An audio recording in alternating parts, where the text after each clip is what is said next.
여러분의 올바른 독해학습을 도와드립니다. 디딤돌 초등 독해력 주요 내용 핵심 강의 함께하고 있는데요. 자, 오늘은 어떤 내용을 만나게 될까요? 우리 글의 흐름을 파악해요와 함께하고 있잖아요. 그럼 글의 흐름을 한번 파악하는 연습을 해봐야겠죠. 자, 목표 달성을 위한 실전 훈련. 오늘 만나볼 글 제목은 강감찬 장군입니다. 강감찬 장군의 삶을 다룬 글. 우리는 이렇게 역사적으로 위대한 업적을 남긴 사람의 삶을 다룬 글을 전기문이라고 하죠. 그래요. 강감찬 장군의 전기문이에요. 글의 흐름을 파악하면서 읽어봐야 합니다. 어떻게 전개되고 있는지를 잘 살펴보면 글의 흐름을 알 수 있다고 했죠. 볼게요. 지금으로부터 천여 년 전 고려의 어느 마을에 한 아기가 태어났습니다. 아기의 우렁찬 울음소리를 듣고 사람들은 아기가 장차 큰 인물이 될 것이라고 말하였습니다. 이 아이가 바로 강감찬입니다. 자, 첫 번째 문단에서는 강감찬 장군의 출생, 탄생에 대해서 말을 하고 있죠. 언제? 천여 년 전에 출생하셨어요. 천여 년 전이라고 하는 것도 그 때를 나타내는 말이죠. 천여 년 전의 그 때 때문에 시간을 나타내는 말이에요. 아, 이런 표현이 시간을 나타내는 말이구나. 자, 이제 소년 시절로 갑니다. 강감찬은 행동이 바르고 성격이 대범하여 칭찬을 많이 받았습니다. 자, 인물의 특징을 성격과 함께 소개하고 있는데 대범하다라고 하는 거는 성격이나 태도가 사소한 것에 얽매이지 않으며 너그러워 이런 뜻이에요. 그래서 보면 몸집이 작아 친구들에게 놀림을 많이 받았지만 화를 내거나 기분 나빠한 적이 없대요. 정말 대범한 성격임을 알 수 있는 내용이죠. 꾸준히 공부를 한 강감찬은 36살이 되던 해 과거에 장원으로 급제하였습니다. 소년 시절이라든가 36살이 되던 해 이와 같은 표현도 모두 시간을 나타내는 말이에요. 아, 벌써 알 수 있어요. 아, 이 글은 강감찬 장군의 삶을 무엇의 흐름으로?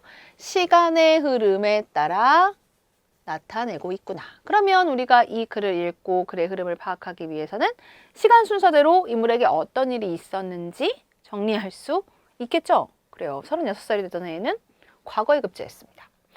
장원으로 급제했습니다. 장원이란 과거에서 첫 번째로 합격하던 일이에요. 그러니까 급제는 과거에 합격하던 건데 그중에 1등으로 합격했다는 거예요. 놀랍죠? 고을에 수령이 된 강감찬은 백성을 사랑으로 보살펴 주었는데, 자, 여기 미음.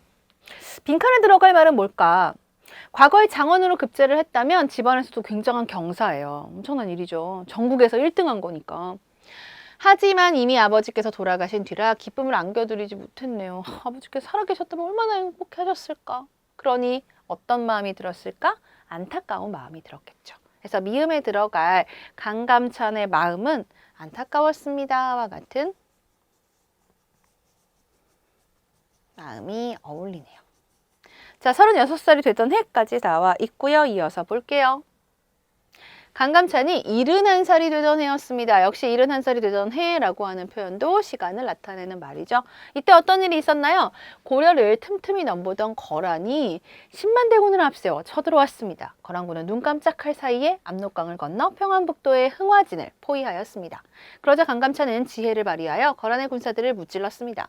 흥화진의 강물을 막았다가 터뜨려서 거란군에게 큰 피해를 주었고 돌아가는 거란군을 공격하여 귀주에서 큰 승리를 거둔 것입니다. 그래요. 강감찬 장군 하면 귀주 대첩 들어봤을 겁니다. 이게 이제 거란의 군사들을 크게 무찌른 일이죠.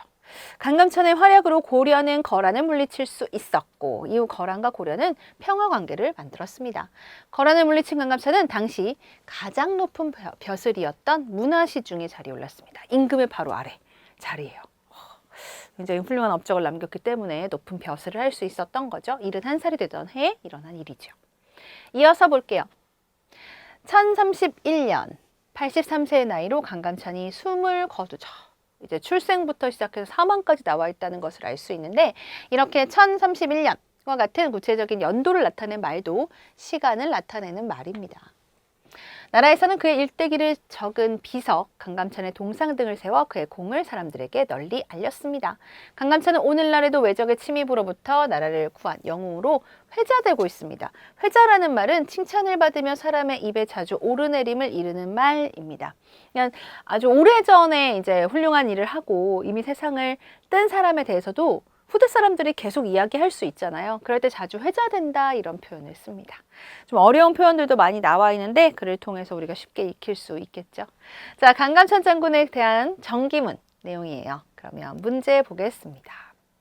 이 글의 내용을 시간의 흐름에 따라 파악하기 위해 시간을 나타내는 말을 찾으려고 합니다. 기억부터 리을 중 시간을 나타내는 말에 해당하는 것에 기호를 쓰세요. 만약에 이 글이 장소 변화에 따라 쓴 글이었다면 장소의 흐름을 파악하기 위해서 장소를 나타내는 말을 찾으려고 하니까 찾아봐라 하는 문제가 나올 수 있어요.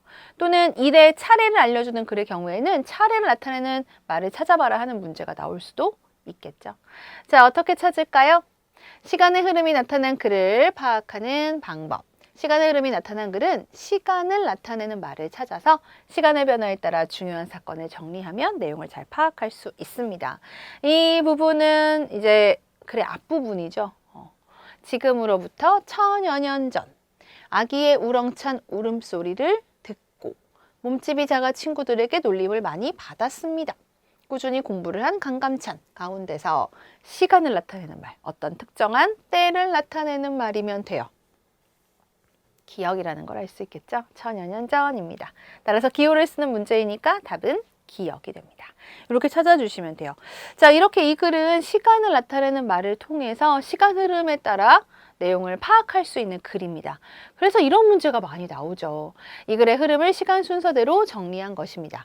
자, 일부분을 넣어서 전체를 완성하는 문제입니다. 여기서도 알 수 있는 게 시간 흐름에 따라 이렇게 전개된 글이구나. 그러면 시간 흐름에 따라 어떤 일이 있었는지를 정리하면 글 전체의 내용도 파악할 수 있고, 그러니 이제 사건이 일어난 차례에 따라서도 정리를 해볼 수가 있고 글의 내용을 한눈에 알 수 있겠구나 하는 생각이 들죠. 자, 천여 년 전에 강감찬은 태어났고요. 소년 시절에 행동이 바르고 성격이 대범하여 칭찬을 많이 받았대요. 36살에 어떤 일이 있었는가라는 거죠. 과거 공부를 시작함과 과거의 창원으로 급제함. 강감찬의 아버지가 고을의 수령이 됨 가운데서 그렇죠. 과거의 장원으로 급제함이 그래서 찾을 수 있는 내용입니다. 71살에 고려에 쳐들어온 거란을 무찌르고 1031년에 숨을 거두었어요. 자, 이걸 좀 연습을 해봤으면 좋겠어요. 사실 하나밖에 지금 빈칸이 없어가지고 좀 아쉬운데 우리 친구들이 직접 이렇게 표를 그려서 이 글의 흐름을 시간 순서대로 정리할 수 있었으면 좋겠습니다. 우리 교재에 보면 또 다른 글의 흐름을 파악할 수 있는 제재들이 많이 나와 있어요. 꼭 이렇게 문제로 나오지 않았다 하더라도 우리가 글의 흐름 파악하기를 지금 살펴보고 있으니까 이 글은 어떤 식으로 글의 흐름을 파악해서 중요 내용을 정리할 수 있을까 연습을 해본다면 실력이 껑충 상승할 수 있을 겁니다.